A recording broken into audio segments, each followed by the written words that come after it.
누가복음 8장 4절부터 8절까지 말씀을 교독하시겠습니다.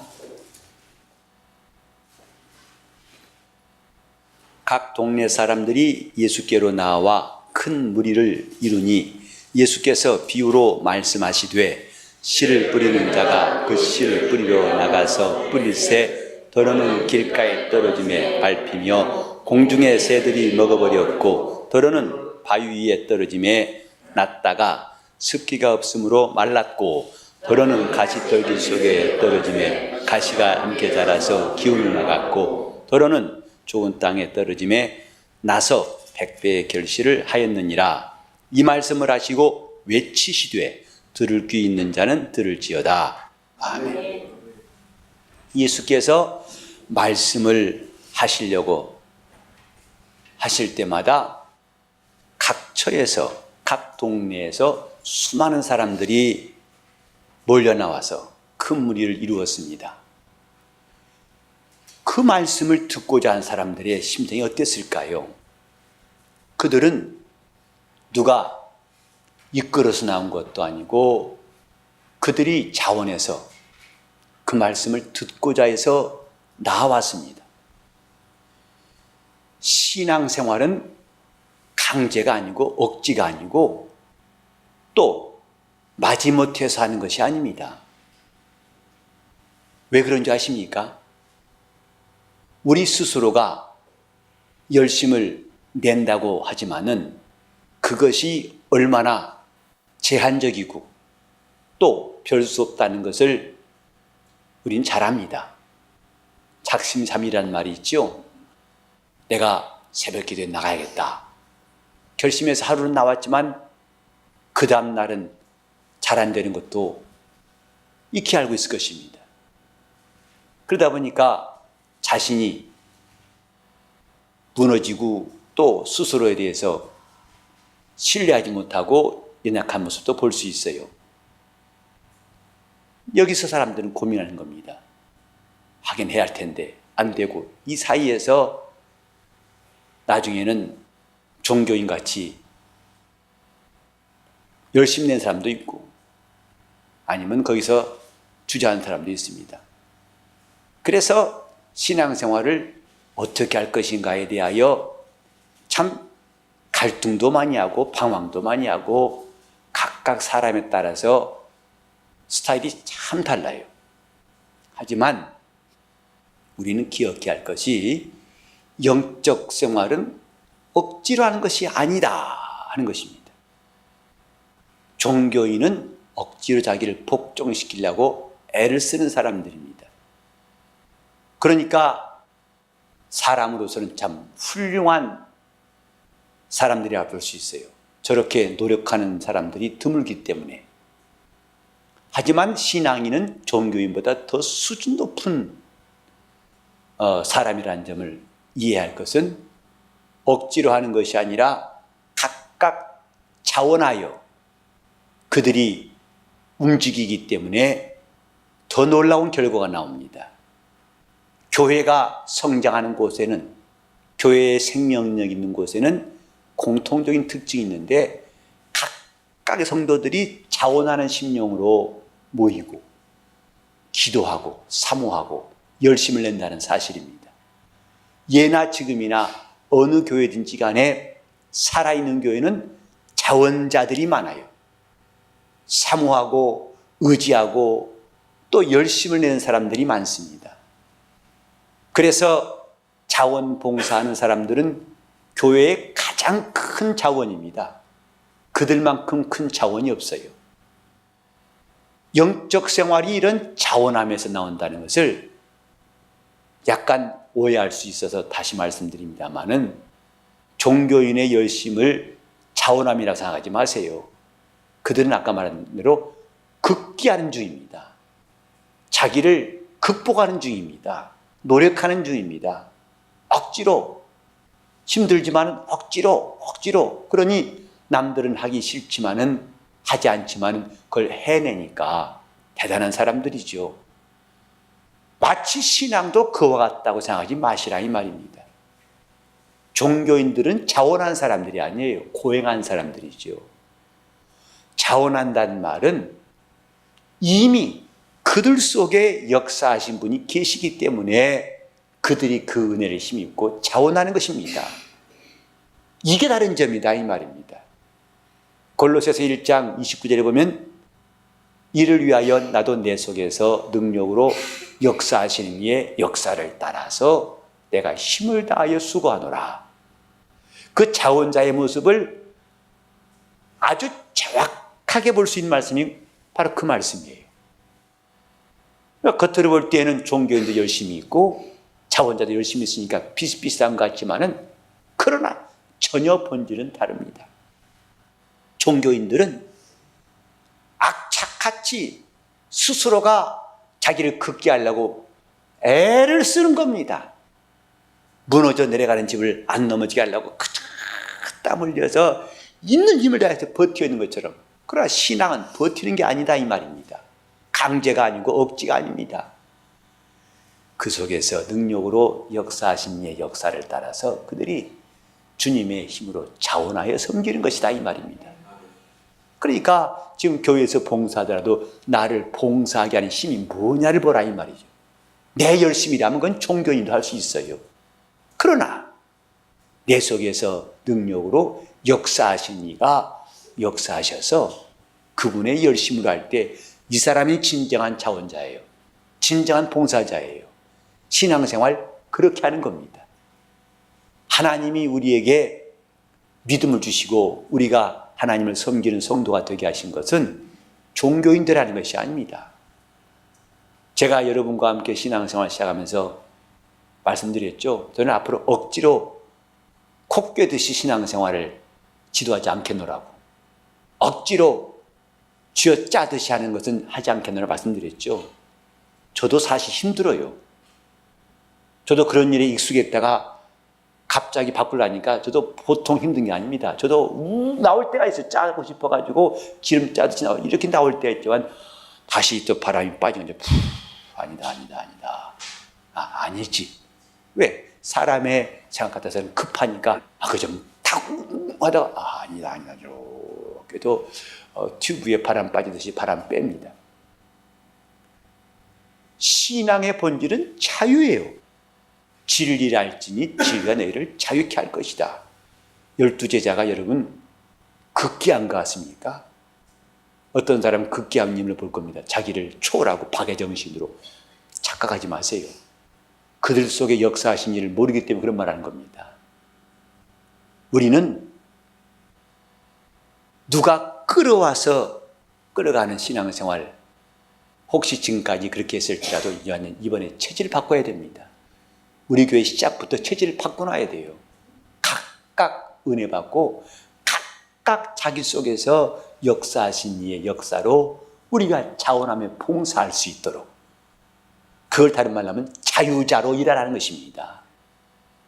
그분이 역사하심으로 그분을 따라서 움직이는 사람들이 자유자예요.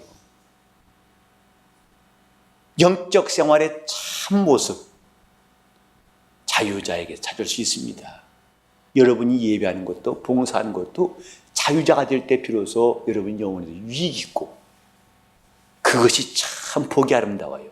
보기 좋습니다. 여기도 주님께 이들이 나오고는 그랬어요. 예수께로 나와 큰 무리를 이루니. 이때 구역장이 있고 교구장이 있어서 각각 집안들 동원해서 야 우리 교구 몇 명 나와야 돼. 나와 끌고 온 거 아닙니다. 예수께로 각 동네 사람들이 나와서 큰 무리를 이루더라. 거꾸로 몇 명을 채워야 되니까 나눠가지고 몇 명씩 동원하시오. 이런 방법들이랑은 아예 하지도 말아야 됩니다. 앞으로 우리 교회는 지금도 앞으로도 그런 일은 하지도 않았으면 좋겠어요. 제가 혹시 이제 다음에 일하실 분이 온다 하더라도 그런 일은 하지 말아야겠다 생각해요. 왜? 이미 그렇게 할 때는 신앙의 생명력은 상실하고 있는 거예요. 플라스틱으로만 살아있는 세포가 아니라 플라스틱으로 모양만 만들어 놓은 것 같다 이 말입니다. 박제된 것 같다 이 말입니다. 신앙생활에 중요한 것은 생명력입니다. 자유자가 가진 것이 바로 생명이에요. 그 생명인 사람이 자기 스스로가 우리 주님의 인도하심 받아서 자유자가 되어 일할 수 있습니다. 여기도 주님께 나온 사람들 참 부럽습니다. 여러분, 제가 우리 교회 주보에다가 웬만하면 이전에 교회에 썼던 것처럼 보통 교회들이 이렇게 쓰죠. 특히 개척교회는 2014년도에 교회 목표, 작년 추석교회 몇 명 돌파, 한 사람에 한 사람씩 전도하기, 또 하루 몇 시간씩 기도하기. 여러분 많이 보신 적 있죠? 저는 앞으로도 안 쓸랍니다, 그런 말은. 그렇게 해서 성공한 사람도 있겠지만은 성공했다 하더라도 그건 별로 저에게는 바람직하지 않다 생각해요. 목표가 사람을 만든 게 아니라 성령에 감동되어서 그들이 자유한자가 되었을 때 비로소 그들에게 역사가 일어나는 겁니다. 교회는 목표로 되어진 게 아니라 성령의 후원하심을 따라하고 사도행전 9장 31절에 나온 것처럼 성령의 후원하심이 있더라 했어요. 목표를 세워놓고 우리는 달성해야 됩니다. 이만큼 우리는 목표에게 필요합니다. 저 힘내세요, 힘내세요. 그건 주님이 안 계셔서 할 수 있어요.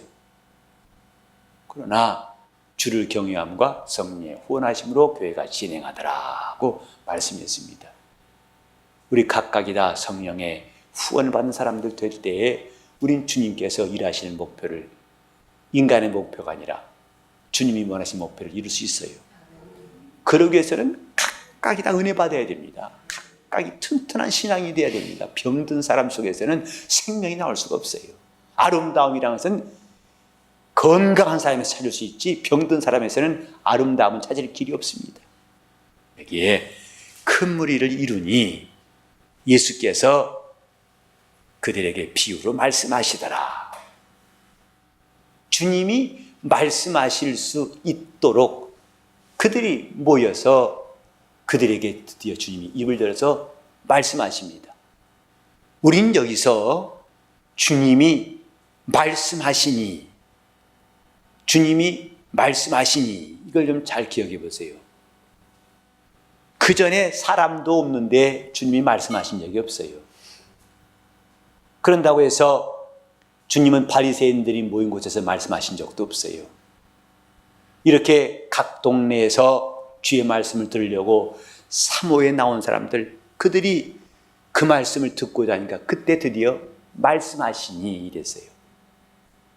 우리는 주님이 말씀하시게 해야 된다는 말입니다. 내 가정에 그분이 말씀하시게 돼야 된다 이 말이에요. 그분이 항상 말씀하시지 않습니다. 물론 그분 처음부터 말씀해 오신 분이지만은 그 말씀을 듣고 그 말씀하신 자를 만난 사람은 불과 그 시대에 몇 명 안 되는 들을 귀 있는 사람들이었어요. 다시 말해서 주님은 들을 귀 있는 자에게 말씀하신다 이 말이에요. 그들이 있을 때 말씀하신 것이지요. 그 말씀에 대해서 별로 관심이 없는 사람들에게는 그분이 입을 여시지 않습니다. 요한복음 17장과 18장에 보면은 빌라도가 예수를 신문하시는 광경이 나와요. 그때 빌라도도 예수님에 대해서 나름대로 관심이 있어가지고 예수님을 신문하다가 나중에 질문합니다. 진리가 무엇이냐고 질문하죠. 다시 말해서 주님이 자기에게 뭔가 말씀해 주시기를 구했지만은 주님은 그에게 말씀하시지 않더라 했어요. 주님은 누구에게나 다 그가 말씀하기를 구하면 다 말씀한다 생각하지 마세요. 여기 왜 8절에 보면 귀 있는 자, 들을 귀 있는 자는 들을지어다 했을까요? 세상에 귀 없는 사람이 몇이나 있겠어요? 다 양쪽에 귀 있다고 생각하죠. 뭐 특별한 경우는 빼고. 근데 들을 귀 있는 자는 들을지어다. 그것은 단지 귀가 양쪽에 있다는 사람만 말하는 것이 아니라 주님이 말씀하실 수 있는 사람들을 말하는 거예요. 곧 주님의 말씀을 들을 수 있는 사람들, 귀 있는 사람들이거든요. 주님은 그들이 있을 때에 드디어 그가 말씀하시되, 따라서 우리는 주님이 항상 말씀하시게 하는 교회가 되는 것이 중요합니다. 주님이 내 영혼에 항상 말씀하실 수 있는 성도, 가정이 되는 것은 참으로 복된 일이에요. 주님이 말씀하시도록 삭개오의 집에 주님이 임하셔서 말씀하셨어요. 나사로의 집에 주님이 임하셔서 말씀하셨어요. 유명한 말씀들 여러분 아시죠? 나는 부활이요 생명이니. 이건 이제 묘지에다가 써놓은 말만, 주로 그 성도들 비석 뒤에 써놓던데, 그건 묘지에 쓴 말이 아닙니다. 그만큼 주님 말씀엔 그 말씀이 충격적이기 때문에, 귀하기 때문에 이제 비록 이 사람 죽었지만 이 말씀대로 부활을 소망해라 해서 비석에 써놓습니다만은 참으로 유명한 말씀, 요한복음 11장 25절에 보면은 나는 부활이요 생명이니 나를 믿는 자는 죽어도 살겠고 살아서 믿는 자는 영원히 죽음이 포자할 것이다. 그 말씀을 주님은 베다니에 있는 초상집에서 하신 말씀입니다. 원래 베다니란 말이 괴로움의 집이란 뜻이에요. 고통당한 자의 집, 가난과 고통 있는 마을이 베다니입니다. 베다니란 말이, 그래서 그 발음이 좋아서 베다니인데 교회 이름을 베다니 교회라 쓴 교회도 있어요. 물론 복음적으로는 깊이 생각하면 이해되지만 당장 생각하면 괴로움의 집이에요. 그러니까 마치 오해하면 괴로운 교회 같아서 저는 그 이름 별로 쓰고 싶지 않아요. 근데 베다니가 괴로운 자의 집이란 뜻인데, 또 그 마을에서도 초상집이에요. 그것도 젊은 사람이 죽었거든요. 근데 주님은 거기서 말씀하셨어요. 왜? 들을 귀 있는 자가 있기 때문이다 이 말이에요. 아무리 헤롯궁 또 당시에 고관 대작들이 있을지라도 주님은 거기서 말씀하신 적이 없어요. 들을 귀가 없다 이 말입니다. 우리는 어떻게 하면 주님이 말씀하시게 할까? 자, 따라합시다. 주여, 말씀하여 주옵소서. 말씀하여 주옵소서. 우리 교회도 성령이 교회가 하신 말씀을 들을지어다 하신 말씀처럼 그분이 말씀하시는 교회가 되기를 사모해야 됩니다. 여러분이 이렇게 나와 기도하실 때마다 저를 위해 기도해 주시면 참 감사해요. 저는 여러분 덕분에 목사로서 일을 제대로 할 거라고 생각합니다. 여러분이 계속 기도해 주시니까 설교 시간도 흔들리지 않고 하나님 일하게 하신다 생각해요. 근데 저는 아침마다 이 강단을 위해 기도하는 것이 뭐냐면 우리 교회 강단이 살아있게 하시고 강단이 메마르지 않도록 해달라는 기도를 저는 거의 빠지지 않습니다. 강단이 살아야 영혼들이 살아나는 거예요. 이 자리에서 바람 소리를 낸다면, 이 자리에서 사람을 말한다면 영혼은 다 죽습니다. 저는 그런 책임, 사명을 더 분명히 가지려고 그 기도를 쉬지 않는 겁니다. 주여 우리 교회 강단이 살아있게 하소서. 이 강단에서 생수의 강이 흘러나게 도와달라고 하는 기도가 나올 수밖에 없어요. 왜? 그래야 주님의 교회거든요. 요한계시록에 7번이나 귀 있는 자는 성령의 교회들이 하신 말씀을 들을지어다 했는데 성령은 지금도 교회들에게 말씀하신다는 것이 성경의 증거 아닙니까? 그럼 과연 교회에서, 오늘날 교회에서 말씀이 들리느냐? 이것이 중요한 거 아니겠어요? 오늘 사람들이 왜 방황한지 아십니까? 기독교인들이 왜 방황한지 아십니까? 말씀을 듣지 못하여 방황하는 거예요.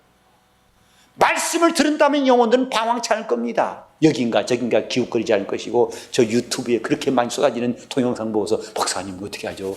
우리 교회 베리심이 뭐예요? 또 666 숫자가 과연 바코드 맞는 건가요? 주님이 이번 오긴 오실 건가요? 12월 전쟁이 있다면 어떻게 하면 되죠? 주님 말씀이 있다면 그런데 흔들리지 않을 거예요. 그러나 오늘날 한국교회가 그 말씀이 없다는 하나의 반증이기도 해요. 왜? 그런 것들이 쏟아진 거 보니까.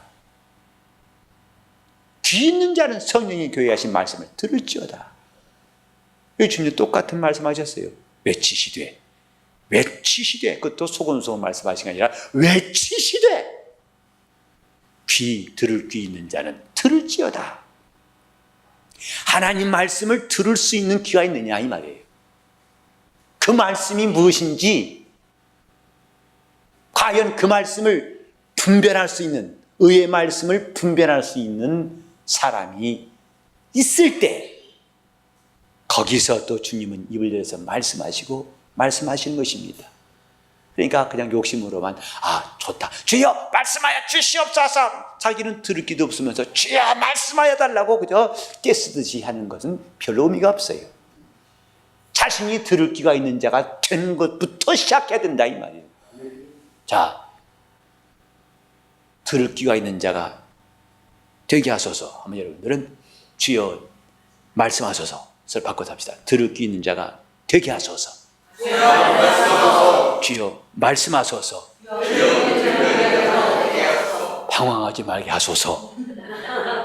길지도 않는 것도 방황하면 긴 것은 어떻게 할 거예요? 들을 귀 있는 자가 되게 하소서. 바로 주여 말씀하소서. 그러니까 하나는 알고 둘은 모른단 말이죠. 그냥 우리는 소리만 치면 주여 말씀하소서, 말씀하소서. 너 듣긴 하냐? 글쎄 몰라요. 그럼 황당하지 않겠어요?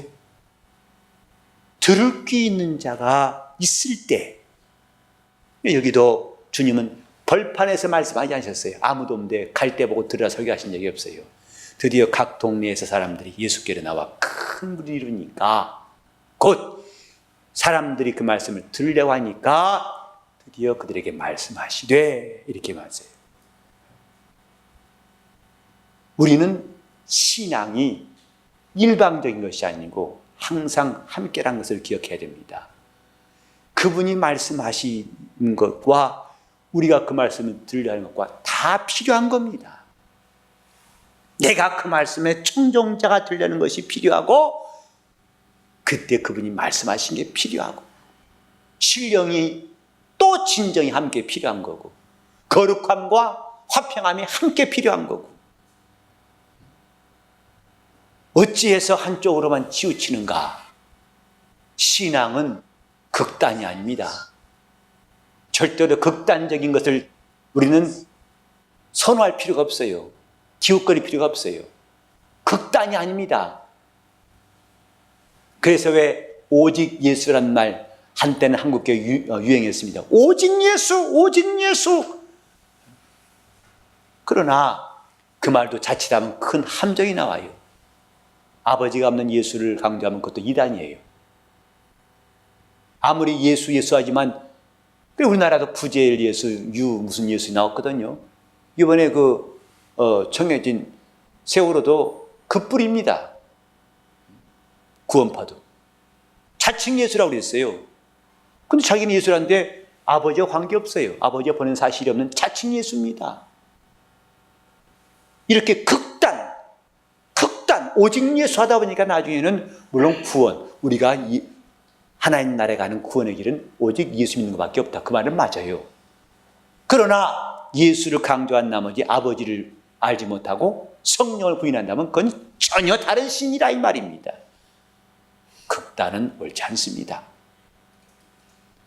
하나님이 우리에게 원하시는 것은 들을 귀 있는 자가 되라 하는 것입니다. 그때 주님이 내게 말씀하시는 거예요. 우리는 하나님 앞에서 들을 귀를 가지려고 하는 이 밤에 결심이 꼭 있길 바랍니다. 내가 들을 귀가 있게 하소서. 이것은 말씀을 판단한다는 것과는 다른 이야기예요. 어떻게 다른가? 목사님 제가 왜 좀 고민인데 자꾸 말씀이 판단되는 거 있죠? 저건 아닌데 이상한데 주여 죄졌습니다. 제가 건방져가지고 주여 그만 용서하소서. 아닌데 이 사이에서 방황하신 분이 있어요. 내가 너무 교만했나요?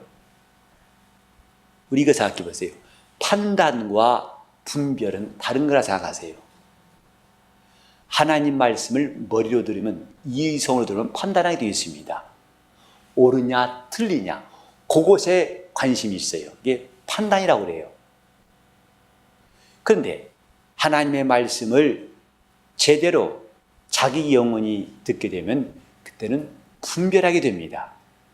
다시 말해서 이것은 살리는 것인지 살릴 수 없는 것인지, 생명을 줄 수 있는 것인지 없는 것인지, 그것에 관심을 두고 거기에 기준을 둬서 그때 그건 순종하게 돼요. 그러니까 말씀을 머리로 들으면 판단하게 되고 마음으로 받으면 순종하게 된다 이 말이에요. 이 차이를 우리가 안다면 말도 안 돼서 생각한 거 보고 아멘 하면 안 되겠죠. 내가 오늘 그 저녁 때 아무개 집사가 대접했는데 갈비를 시커 먹고 왔어요. 그래서 할렐루야. 갈비 먹은 게 무슨 할렐루야냐는 말이에요. 그건 잘 드신 거지. 근데 또 그때 일제히 아멘 한 거 봤어요. 참 그 부흥사의 권위가 오긴 대단한 분이 했겠지만은 그분 앞에서는 아멘을 다 해야 됩니다. 모든 갈비를 실컷 먹고 온 것도 할렐루야 하니까 아멘. 자기는 못 먹었으면서 말이에요.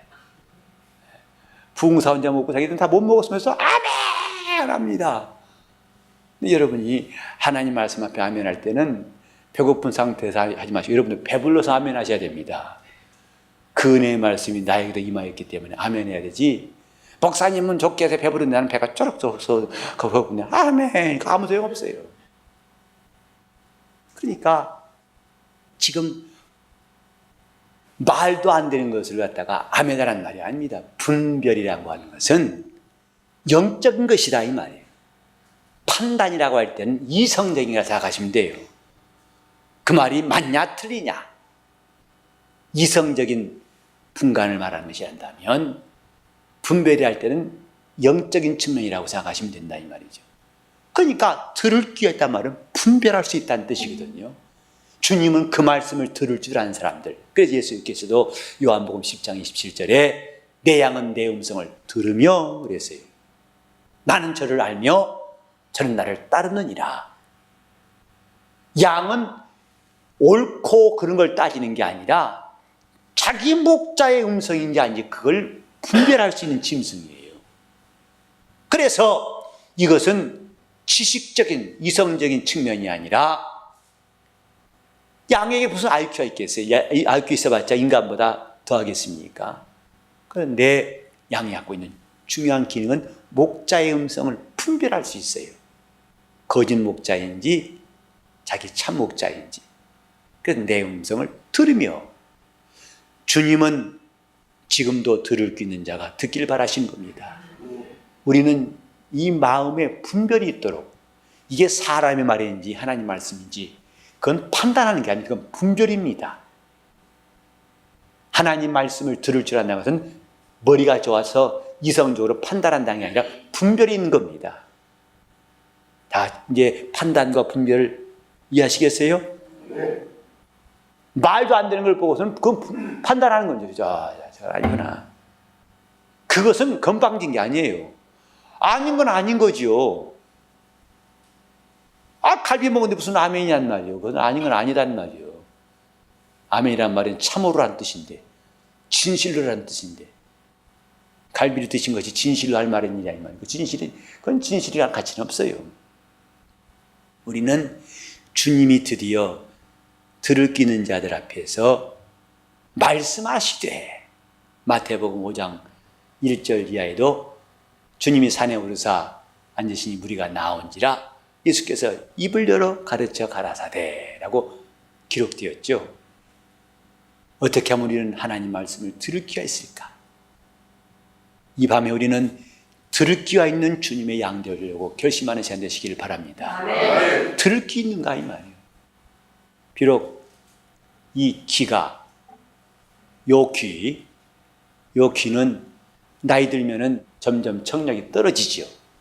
그래서 가는 귀가 먹고 나중에는 붉은 귀 먹어가지고 나중에는 웬만큼 크게 해도 안 들릴 수 있어요.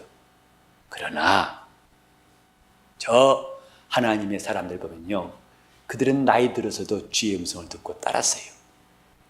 이 청력은 떨어졌을지라도 그 마음에 감동하시는 주님의 음성. 그래서 모세는 120세가 되어도 그가 주님 말씀을 치듣고 주님의 일을 그가 감당했어요. 지금까지 하나님 쓰신 훌륭한 죄 정도 보면은 적어도 육신은 많이 쇠했을지라도 그들의 영혼은 참으로 힘이 있어서 항상 주님의 말씀을 듣고 움직여 순종한 사람의 것을 많이 볼 수 있습니다. 들을 귀 있는 사람, 우리 성도들 모두가 다 주님 보실 때 들을 귀가 있는 사람 될 수 있기를 예수 이름으로 축원합니다. 신앙은 이런 들을 귀가 있을 때 비로소 그가 말씀하시는 것을 다 내 안에 받을 수가 있어요. 여기에 씨 뿌린 자라는 것은 주님을 말씀하시는 거거든요. 씨는 하나님의 말씀을 말하는 것이고, 그 다음에 여기 길가나 바위 위나 가시떨기 속이나 좋은 땅은 다 하나님 말씀 받는 사람들을 말하는 것인데, 그 비유에 대한 말씀은 주님이 직접 다음 시간에 9절부터 15절은 주님이 친히 설명하셨으니 그때 말씀드리기로 하고, 오늘 일단 내 영혼이 들을 귀가 있도록 주여 내 평생에 귀가 어둡지 않게 하소서. 이 육신의 귀 말고요, 젊은 사람도 이 귀가 어두운 사람들은 주의 말씀 들려오지 않습니다만은 나이가 들었을 때도 그 영혼이 깨어있는 사람들은 항상 주의 음성이 들려올 수 있어요. 이것이 신기한 사실 아닙니까? 그런 의미에서 다 같이 합시다. 주여, 들을 귀가 있게 하소서. 들을 귀가 있게 하소서. 정말 이 땅을 떠날 때까지 우리는 주의 음성을 또렷이 듣고 따라갈 수 있는 신뢰한 성도로 될 수 있기를 예수 이름으로 전합니다. 하시면서 기도하실 때 나와 내 가정이 모두가 다 들을 귀가 있는 신뢰한 성도 될 수 있도록 주님께서 나의 영혼을 감동하시고 역사하시기를 다 같이 합시면서 통성으로 기도하시겠습니다. 하나님 아버지, 우리가 하나님